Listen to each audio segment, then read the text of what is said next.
If you'd like to support this channel, please consider purchasing a copy of my book, Captain Steele and Other Stories, on Amazon, especially if you are a fan of speculative fiction. Before I begin, I want to thank Samuel Cockings over at Trekyards for his outstanding assistance with the new effects shots used in this video. He has the ability to produce special effects shots matching the level of quality one sees in the Berman era of Star Trek. Samuel's talent, work ethic, and diligence make him easy for me to recommend to anyone who wants this kind of work for their own projects.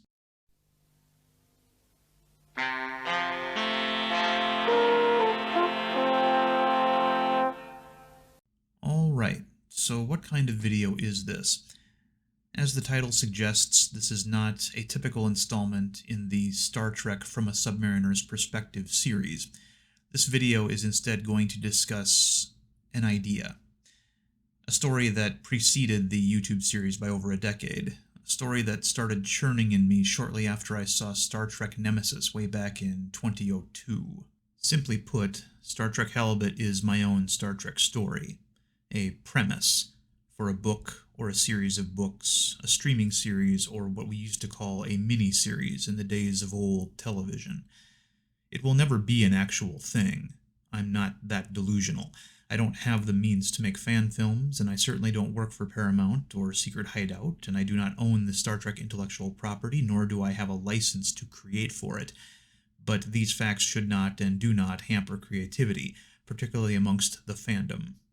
In addition to not being delusional, I'm also not naive to the potential that this concept or parts of this story could be swiped by Secret Hideout, Paramount, CBS, or a fan filmmaker.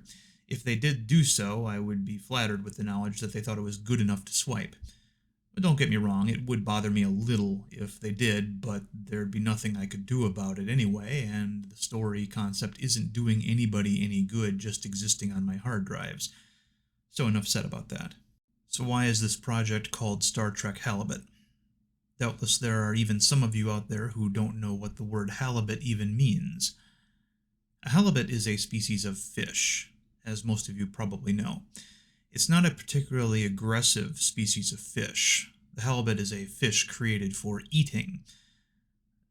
The first version of the McDonald's Filet-O-Fish sandwich was probably halibut, and has occasionally alternated between cod and halibut and other species depending on the price of these commodities in any given year. During most of the World War II and Cold War eras, U.S. submarines were named after species of fish and aquatic life. As of this date, the U.S. Navy has had 2 submarines named after this species of fish.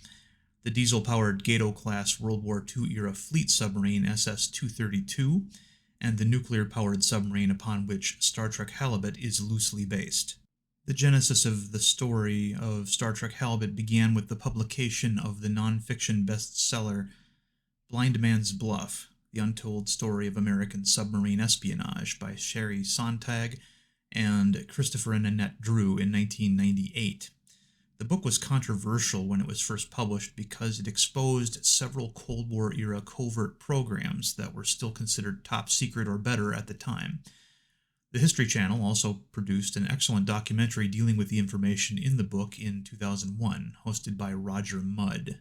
In both the Blind Man's Bluff book and documentary, the story of USS Halibut, SSN 587, was covered. Now, I can't stress this enough. Halibut was a legendary submarine by the time I joined the submarine service in 1995. Nobody knew why she was legendary, but there were rumors that she had participated in some of the most covert, double-poke-your-eyes-out ops of the Cold War. With the publication of Blind Man's Bluff, some of these ops were at last revealed to the public. The year was 1965. Halibut was just over 5 years old and was already destined for the chopping block. Halibut was a one-of-a-kind submarine designed to fire a second-generation cruise missile called Regulus. Unlike modern submarines, Halibut had to surface, and the crew had to set up the launcher on the deck and then break it all down and stow it after firing a missile. She could carry 3 of these Regulus missiles. The Regulus program was abandoned by the time Halibut was 5 years old, as weapons development was moving very fast at this point in the arms race. Halibut was hardly one of the Navy's proudest submarines. The ship was old, it was slow, it was noisy, it was ugly. You wouldn't have want to got into any trouble on Halibut because you didn't have the speed or the stealth to get away. Enter John Craven, a Navy scientist who is part of the U.S. Naval Intelligence Program, Operation Sand Dollar. When Craven saw Halibut, with her bizarre 22-foot hatch in her equally bizarre dorsal hump, he realized that, quite accidentally, this was the perfect submarine for the job. That job being to find and recover, quote, hardware of significance from the ocean floor. With a few modifications, the Bat Cave, as the crew called it, could be used to deploy men and equipment while submerged. Craven successfully lobbied Halibut to be spared and instead retrofitted into the most sophisticated covert ops platform of that era. Halibut was the submarine that, as part of Operation Sand Dollar, successfully located the sunken Soviet ballistic missile submarine K-129 in the Pacific Ocean in 1968, taking thousands of high-quality pictures of the wreck with her submersible probes. The wreck turned out to be an intelligence goldmine for the United States. Later still, Halibut was involved in one of the most daring submarine operations of the Cold War, Operation Ivy Bells, which involved installing a magnetic induction telephone wiretap in the Sea of Okhotsk, which was figuratively in the backyard of the Soviet Pacific Command. The telephone line they tapped ran between two Soviet naval bases, Vladivostok and Petropavlovsk. This provided the U.S. with reliable intelligence for several years until an unfortunate security breach stateside ended the program. Submarine Halibut was eventually put through the U.S. Navy's submarine recycling program at Puget Sound in 1994. Nuclear submarines generally are not turned into museum ships like on Star Trek, but are instead destroyed. The only one that could be called an exception is the USS Nautilus, but even then, the Nautilus was completely gutted and her interior redesigned to accommodate civilian tours. It is, for all intents and purposes, a roadside attraction now, a floating building. To this day, I find the story of Submarine Halibut fascinating. The idea that this failed one-of-a-kind submarine could be plucked from the proverbial conveyor belt leading to the incinerator and turned into something that could be called the flagship of the Cold War-era U.S. submarine service was just too good to leave alone. Just as the Pueblo incident inspired the Star Trek episode The Enterprise Incident, I thought, why not use the story of Submarine Halibut as inspiration for a unique Star Trek story? So, the first thing I had to do when creating a Halibut-inspired Star Trek concept was select the hero ship design for the story. Since I don't have any skill at 3D modeling or design, I decided to use a pre-existing ship design, and I decided on one of my personal favorites, the Constellation class. The Constellation-class starships made most of their appearances in the first few seasons of Star Trek The Next Generation. The two episodes that featured the design the most were The Battle in Season 1 and Peak Performance in Season 2. The Constellation class was introduced as a type of ship still lingering from the previous generation. Picard's first command, the USS Stargazer, was one of these ships, and this is how he described her. An overworked, underpowered vessel, always on the verge of flying apart at the seams. In every measurable sense, my Enterprise is far superior. So the ships of this class were considered clunky, archaic, and outmoded by the start of the Next Generation series, and indeed, we didn't see any after Season 5 of that show. Now here's where we had to get a little creative with what we know and don't know about the Constellation class. The working premise of this class for Star Trek Halibut is that the Constellation class was originally a class built out of surplus Constitution-class parts. You see, when the Excelsior class was developed, it was so successful that it was decided that this was going to be the new Starfleet standard going into the 24th century. The previous standard, the Constitution class, was to be phased out, and the remaining ships of that class to be mothballed. The problem was that Starfleet had a lot of surplus nacelles and saucers for the Constitution class that were now going to be useless since the class of ship they were meant for was being phased out. An innovative young team of designers at Yo-Yo-Dime Propulsion Systems were tasked with coming up with a new class of ship that could make use of these surplus components, and that is where we get the Constellation class from. The saucers were extended and had extra decks added, and to keep up with the new Excelsior standard, this new class would need to double up their nacelles. This is not canon, of course, but it does fit with canon when it comes to what we've seen on TNG and in the films regarding the Constellation class. Now, before you start typing away that Starfleet didn't phase out the Miranda class, which was another ship of the 23rd century, let me direct you to E.C. Henry's video about the Miranda class and why he believes it was allowed to continue into the next century while the Constitution class was not. In short, EC determined that the Miranda had a much more future-proof design, had more internal volume, and was already designed to operate primarily within Federation space. There was no need to replace the Mirandas, and they ended up lasting a very long time thanks to their ability to be more easily retrofitted with up-to-date technology. Not so for the Constitution class. Back to the Constellation class. Since this ship was made with previous generation components trying to match current generation performance, this class became notorious for having twice the maintenance and twice the potential for breakdown. While they successfully bolstered Starfleet's ability to explore in the early 24th century, by the mid-24th century they were really starting to show their age, and before the end of TNG, the surviving examples of this class were mothballed. During the Dominion War, there was on-screen evidence that at least some of them had been temporarily reactivated and put on transport duty within Federation space, so that the more modern vessels could fight in the war. But why did I pick the Constellation class over the Miranda class? Well, I started looking at the Constellation class the same way John Craven looked at the submarine Halibut. What does the Constellation class have that most starships in Starfleet don't have? Well, first of all, the Constellation class ships have an unprecedented number of shuttle bays for ships their size. 7 shuttle bays in total, the massive one on the bow and 6 more around the rim of the saucer. The other more obvious thing about them is that they have 4 nacelles, a port side pair and a starboard side pair. I also like that the Constellation class is not an elegant-looking vessel. I can't imagine these things flying through planetary atmospheres. This design is clearly meant to operate strictly in space. The design lends itself to slower spaceship action, like actual naval battles with actual naval vessels. I wouldn't expect this ship to duck and weave like the more modern interpretations of Starfleet vessels we've seen. In the post-Dominion War era, warp technology has improved to the point where a Danube-class runabout could outperform any ship of Kirk's era, and the runabouts are tiny. This would mean that Starfleet could probably retrofit 2 of the Starship Halibut's nacelles with more modern warp components, say from a Sabre-class ship. Great, so if Halibut can perform just fine with 2 nacelles, what does it need the other 2 for? Well, that leads us into the next phase of discussion, namely stealth. Submarines are inherently stealth vehicles since they travel underwater, thus avoiding visual and radar contact. The stealth ships of the Star Trek universe typically utilize something called a cloaking device that bends light around them and hides other emissions from the ship to help them avoid detection.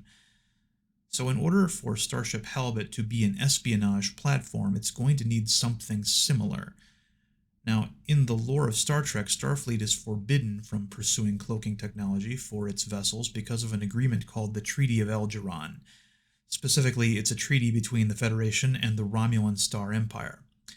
Here's the kicker, though. In the Halibut narrative, there is no Romulan Star Empire anymore. Hence, the Treaty of Algeron no longer applies. But the Halibut's stealth feature isn't just a normal cloak. It doesn't bend light like the ones the Romulans and Klingons used. It instead works on a different but familiar principle. The Halibut's version is called the Phantom device, and it is an outgrowth of the phasing cloak that doomed the Pegasus in the titular TNG episode. Now, the big difference is that the Phantom device doesn't make the ship completely intangible like the Pegasus. It allows energy to pass through the ship, like visible light and directed energy weapons like phasers and disruptors. A physical collision with solid objects, however, could still occur. So using the Phantom device in an asteroid belt, for example, would be useless. The ship would be more vulnerable to a physical collision because it can't run both the Phantom device and the ship's shield grid at the same time. There are other drawbacks to the Phantom device as well, most notably that the ship cannot use it while at warp, and that it can also be hazardous for the crew over prolonged periods.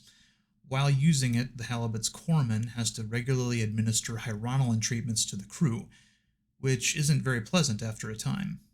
The Phantom device is designed to give the Halibut the same kind of advantages and limitations a submarine has. The device is akin to a submarine submerging.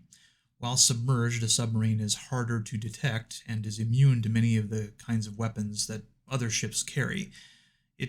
I didn't want the Starship Halibut to be a Mary Sue ship, though, so I gave her a special set of limitations when she uses the Phantom device.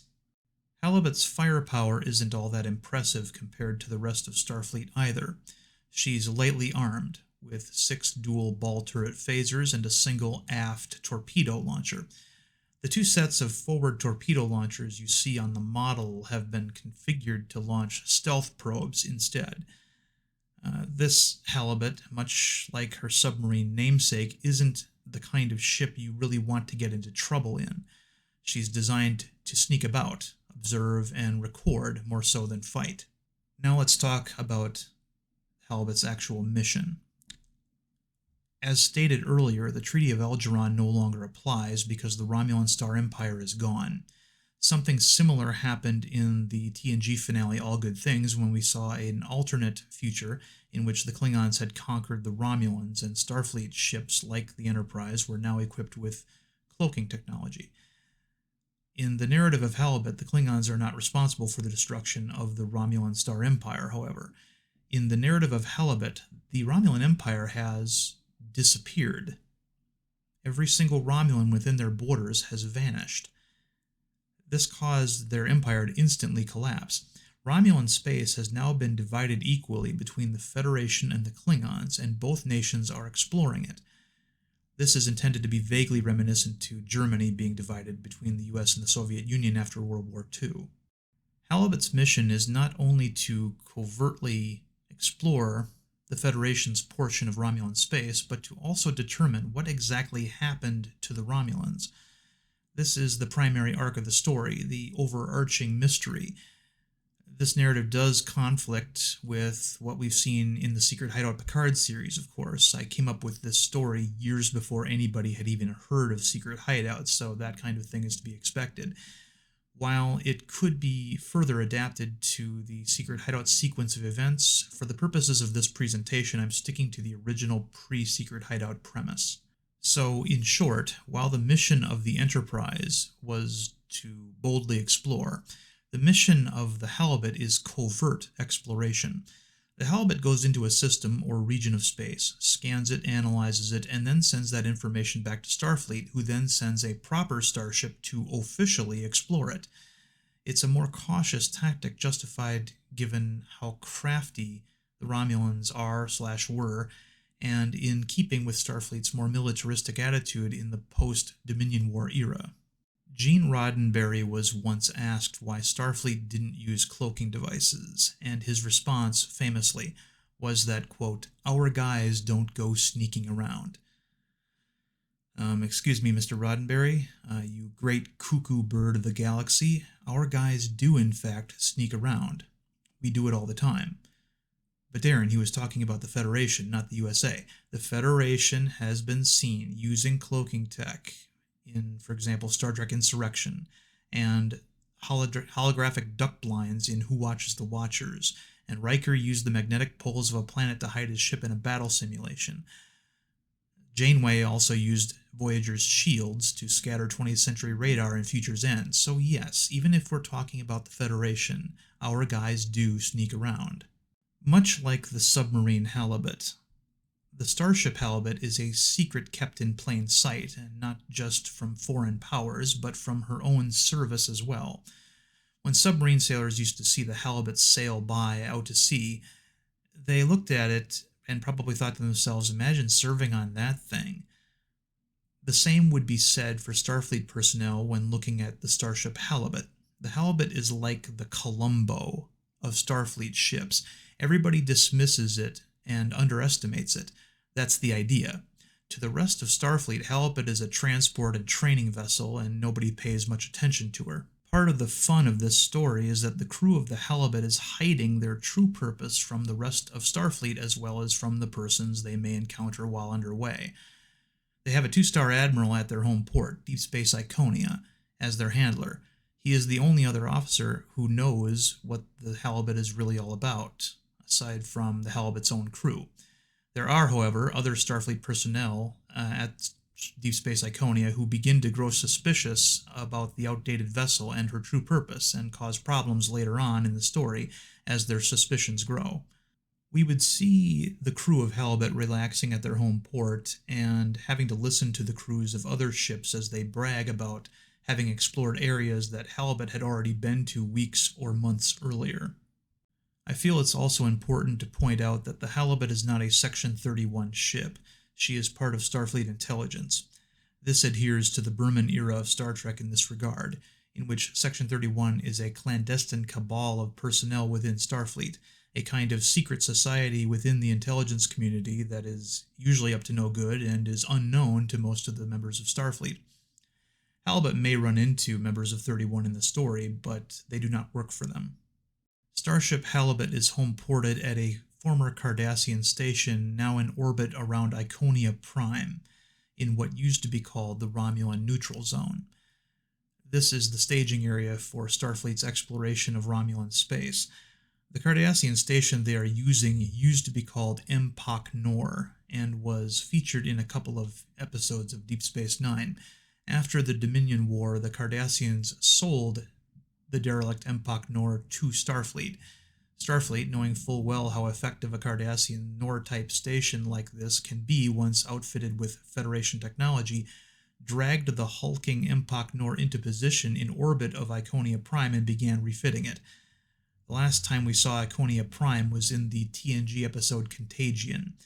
Deep Space Iconia is merely a stopgap, and Starfleet has already begun construction of a proper mushroom-shaped starbase nearby. As mentioned earlier, the question of what happened to the Romulans is a central plot element of the story. Adding to the mystery, while the Romulans within Romulan space all vanished, Romulans outside of Romulan space are just fine. Romulan ambassadors at Federation embassies are all accounted for example. Shortly after the disappearance, 7 Romulan ships decloaked in orbit around Vulcan, powered down their offensive and defensive systems, and surrendered to Vulcan, making it clear that they were surrendering to Vulcan and not the Federation.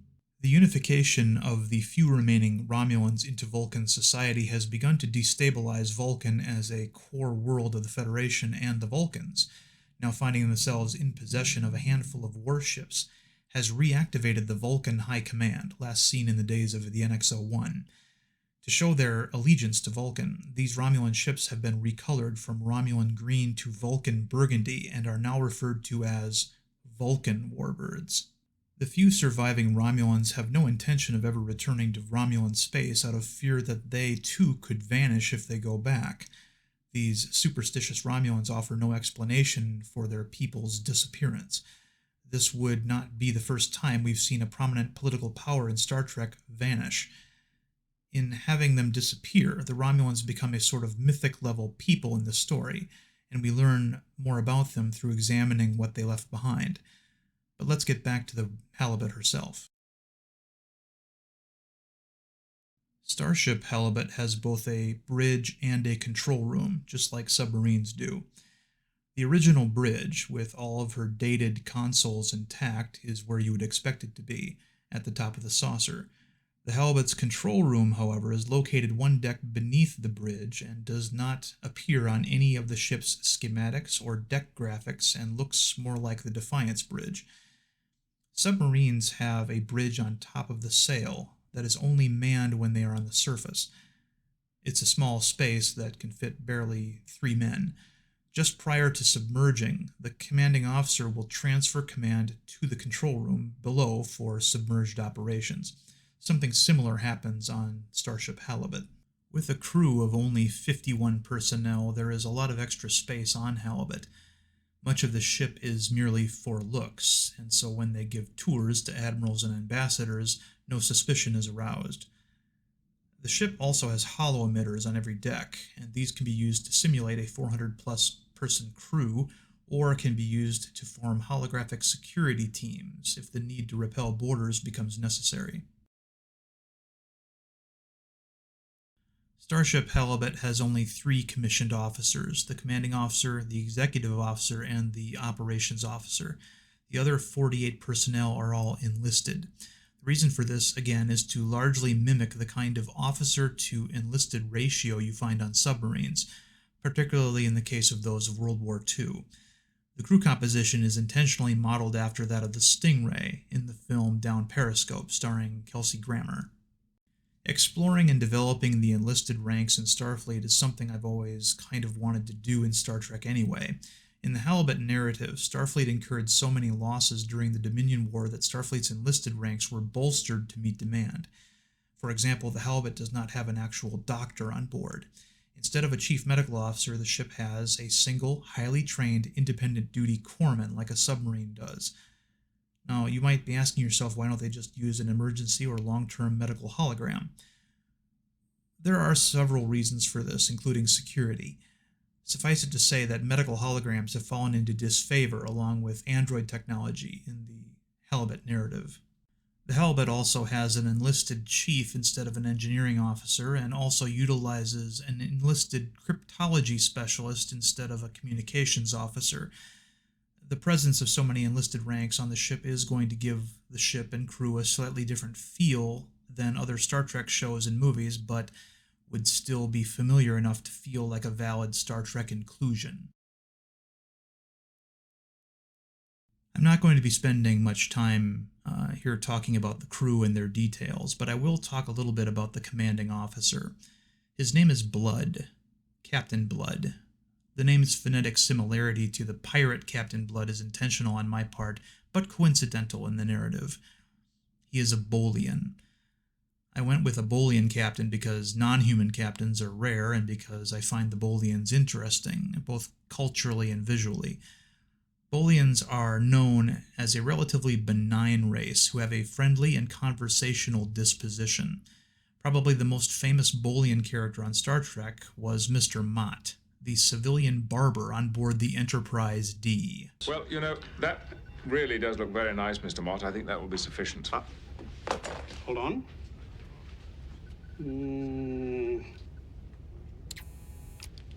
There. You know, I must tell you, Captain, Will Riker was in for a trim yesterday, and he agrees with me 100%. Bridge to Captain Picard.